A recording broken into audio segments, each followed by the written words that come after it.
भारत की महान मुक्केबाजी चैंपियन मैरी कॉम की कहानी सिर्फ रिंग में जीत की नहीं है। ये एक ऐसी कहानी है जो दिखाती है कि कैसे एक चैंपियन की जिंदगी में भी अंधेरे दिन आ सकते हैं।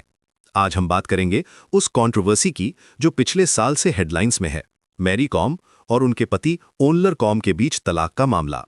मैरी कॉम, जिन्होंने भारत को ओलंपिक ब्रॉन्ज मेडल दिलाया था, जो 6 टाइम वर्ल्ड चैंपियन हैं, वो आज अपनी पर्सनल लाइफ की सबसे कड़वी सच्चाई के साथ जूझ रही हैं। दिसंबर 2023 में उन्होंने अपने पति करुंग ओनखोलर कॉम, जिन्हें सब ओनलर कहते हैं, से तलाक ले लिया था। लेकिन ये सिर्फ एक नॉर्मल डिवोर्स नहीं था, इसके पीछे फाइनेंशियल फ्रॉड और बिट्रेयल की एक पूरी कहानी छुपी हुई है। 20 साल की शादी के बाद 4 बच्चों की मां मैरी कॉम को एहसास हुआ कि जिस इंसान पर उन्होंने अंधा भरोसा किया था, वो उनके साथ धोखा कर रहा था। ये सब तब शुरू हुआ जब 2022 कॉमनवेल्थ गेम से पहले मैरी कॉम इंजर्ड हो गई। महीनों तक बिस्तर पर रहने के दौरान जब उन्हें वॉकर की जरूरत पड़ी, तब उन्हें पता चला कि उनकी फाइनेंशियल सिचुएशन कितनी खराब है। मैरी कॉम का कहना है कि ओनलर ने उनकी प्रॉपर्टीज अपने नाम ट्रांसफर कर लीं, उनके नाम पर लोन्स लिए और उनकी जमीनों को मॉर्टगेज कर दिया।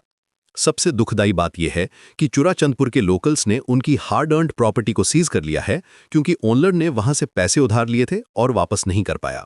मैरी कॉम का कहना है कि उन्हें करोड़ ऑफ रुपीस का नुकसान हुआ है।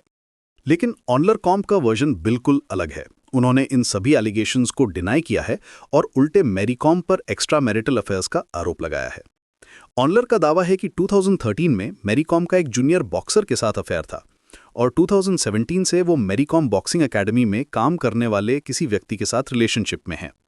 उनका कहना है कि उनके पास व्हाट्सएप मैसेजेस हैं जो इसे प्रूव करते हैं। ये कंट्रोवर्सी तब और भी बढ़ गई जब मीडिया में रूमर्स फैलने लगीं कि मैरी कॉम का हितेश चौधरी के साथ रिलेशनशिप है, जो मैरी कॉम बॉक्सिंग फाउंडेशन के चेयरमैन हैं। अप्रैल 2025 में मैरी कॉम को ऑफिशियली स्टेटमेंट देनी पड़ी, जिसमें उन्होंने इन रूमर्स को कैटेगोरिकली डिनाई किया। पब्लिक रिएक्शन काफ़ी मिक्स्ड रहा है।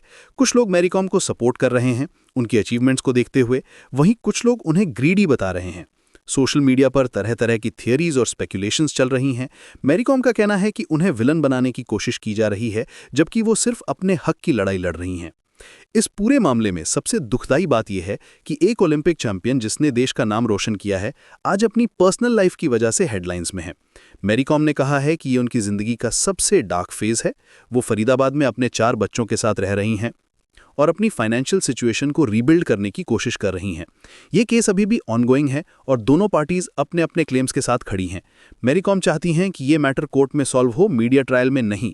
उन्होंने कहा है कि उन्होंने काफ़ी समय तक साइलेंस मेंटेन की थी अपने बच्चों की वजह से, लेकिन अब जब उनके कैरेक्टर पर सवाल उठाए जा रहे हैं तो उन्हें बोलना पड़ा। इस पूरी कंट्रोवर्सी से एक बात साफ है, फेम और सक्सेस के बावजूद भी पर्सनल रिलेशनशिप्स में ट्रस्ट और ऑनेस्टी सबसे इंपॉर्टेंट होती है। मैरी कॉम की ये कहानी हमें दिखाती है कि कैसे एक चैंपियन भी अपनी पर्सनल लाइफ में स्ट्रगल्स फेस कर सकता है। अब देखना यह है कि ये लीगल बैटल कैसे कंक्लूड होती है और क्या ट्रूथ सामने आती है।